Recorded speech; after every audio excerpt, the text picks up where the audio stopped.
What's been the main issue? Well, the main issue is this design where Amazon wanted to combine the maneuverability of a helicopter that could go up and down with a plane that could fly forward. And that's a really difficult design to pull off. They wanted it for the payload that it could carry up to 5 pounds, which represents about 85% of Amazon's deliveries, as well as the range. They wanted to be the drone to be able to do a 15-mile round trip, which they see as being critical to serve a big enough population.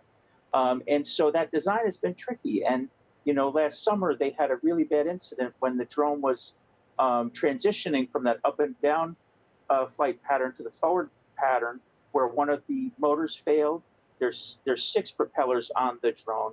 One of the motors failed, and it completely disabled the thing.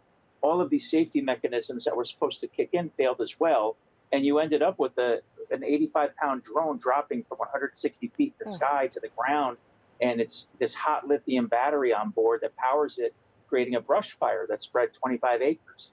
And so that was alarming to federal aviation Mm, officials who are worried about the airworthiness of this thing. If we're going to have this flying over roads and people and schools, yeah. how safe is it?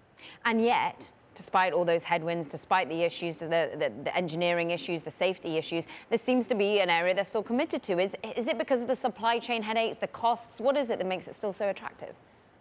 Yeah, well, you figure 30 minutes, that's really a critical window where you think, you know what, that's faster probably than me leaving my house and going to the store and coming back. Whereas a lot of their other options, like 2 hour delivery or same day delivery, a lot of times you're still just as quick to run out to the store and back. So that's really that trying to match that instant gratification is where drones fit in, as well as some of the things you talk about, like cost and dispatching drivers. Is that robotic drones are the ultimate solution to that quick delivery challenge. So they continue to deploy capital there, invest. It's all about R&D. We know that with Amazon. They've also, of course, just been raising some extra debt to be able to finance general corporate purposes, but a massive bond sale coming from Amazon.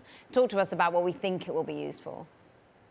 Yeah, they haven't given a whole lot of clarity on it, other than like these general corporate expenses. And so with Amazon, they keep expanding capacity. They keep expanding, trying to get closer to customers. Mm. And so we're going to see more of that. The creep of the Amazon warehouse is going to get closer and closer to you, and the facilities get more and more specialized to be more efficient. And really, from your perspective, the safety concerns that workers have been telling you their inside stories, you think they're surmountable? Potentially, I mean, a lot of the workers believe in the technology, just think that there's a little bit of too much haste to bring this to people's homes to actually try to deploy it, where they feel like maybe this needs to come back to the R&D cycle and more tinkering and more learning before they're trying to prove the airworthiness of these machines.